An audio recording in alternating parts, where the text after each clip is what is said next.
and coming all the way here for this networking event. And so today what we're going to do is we're going to share a little bit about how at Northeastern, for example, we're using data, we're using AI in order to empower citizens. In this case, a lot of my research lab focuses on workers, but today I wanted to share a little bit about how can we use data and human-centered AI for the government workforce. And this relates particularly, for example, so we have Moira Seller's amazing lab here. She's working a lot on participatory interfaces where we're thinking about how can we involve citizens in the decision making. And so I wanted to discuss as well about, okay, how can we take that data to now empower the workforce within the government? We've seen a lot in terms of thinking about that governments might be, many times they're slow, they're not as efficient. And so I really wanted to think about how can we use the technologies that have been many times even displacing workers to now empower them to provide better services to citizens. So on one hand, part of my research, what it does is that it connects with key stakeholders, for example, government actors. And I'm interested in thinking about how do we make the work of government actors better, more efficient, but also thinking about from the perspective of, I don't want to replace them. So this was a collaboration, for example, that we had with Mexico's Ministry of Foreign Affairs. Some of the things that we started doing was creating intelligent avatars through which the government worker can delegate work. And this way, the government worker can focus on the tasks that are more complex. So the government worker, for example, they might have to focus on tasks that are very repetitive. For example, you have people that are constantly asking them about what time will the government office open up? What are the forms that I need for this type of service? And so what we do is that the government worker can delegate those tasks to the virtual assistant, and they can start to focus on more complex tasks. For example, maybe somebody, let's say, had a gender change, and now they want to know things about how do they better get their passport, how do they verify themselves. Those might be more complex decision-making processes that the government worker has to help the citizen. And so we help the government worker to focus on those complex tasks so that they can delegate it. Notice that this is a type of human in the loop approach where we help the decision making of the government worker by allowing them to delegate tasks that are more simple to these virtual assistants. These virtual assistants also were designed using culture theory, where we're integrating culture theory to help in the design of avatars that the citizens will identify with and that are friendly in terms of how the citizens are expecting the reactions. By the way, anybody that's coming in, feel free to grab food. And so feel free to stop on in.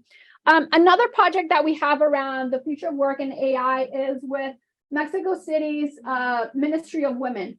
So Mexico City opened up offices where government workers are providing assistance to women who experience domestic violence. We had a series of interviews with these government workers to understand what were their pain points. So in human-centered AI, a lot of the thing that we do is understanding what are people's needs, what are their pain points before we design anything. And so one of the things that we realized was that these government workers were having a hard time providing follow-up to the women, to the women victims of domestic violence. And so this meant that they would see the women who were victims of domestic violence, but they had a hard time, for example, providing assistance after that meeting. And so what we did was that we started to design intelligent interfaces that could help the government workers be able to predict, for example, as well, who was in greater danger, even about being murdered, et cetera. And also start to strategize about the type of help that they were going to provide to different parts of the city, depending on the type of victims of domestic violence that they were having. And so here is another way in which you can start to use AI now to help the government workers make rapid decisions about how they're going to be assisting citizens. Now, another aspect to discuss when we're thinking about AI within the government is creating computational infrastructure for the government workers and in general for the citizens. So right now, a big issue, for example, with large language models is that a lot of the times universities startups might not have the computational infrastructure to be able to compete with these large technology companies. And so what we started doing with the government, specifically Mexico's federal government, was starting to design how this public infrastructure for conducting AI research would look like. So helping citizens from a wide range of areas be able to share their data with each other, share computational resources to conduct AI research. A recent other project that we have is around designing tools for workers. And here we actually have a lot of my students who are working on designing tools for the workers. And here we're basically thinking about how do we design technology that help workers to not be replaced by AI, but rather be empowered to, for example, access new types of jobs that they couldn't do before. And so here we have been designing for the rural workforce, particularly thinking about, the rural workforce advantages that they have for online work is that if they were able to get on these online platforms such as Toloka, they would not have to leave their hometowns. They could stay in their hometowns and find new work opportunities. And so we've been studying through interviews the needs of rural workers. And then from there, we're designing new interfaces for them. Here, we're connecting with the local government of West Virginia, and we're working with their public libraries where we're transforming their public libraries into spaces that rural workers can come in, use the public libraries to start to develop their digital skills. They use our tools to start to learn how to create, how to develop certain digital skills and basically work on platforms such as Toloka and make a living. So the Toloka platform, basically you have people that are posting tasks and workers who are completing the tasks and they're making a living.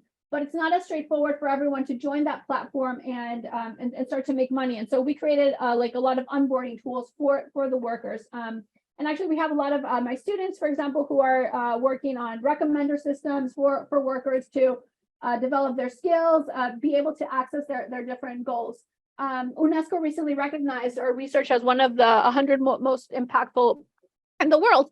And so that's an overview of the research that my lab is doing. And I'm very interested in thinking about how do we design these human-centered AI systems so that we can empower workers instead of replacing them. And so thank you very much. I'm looking very much forward to connecting with all of you, and I hope that we can have great collaborations. Thank you.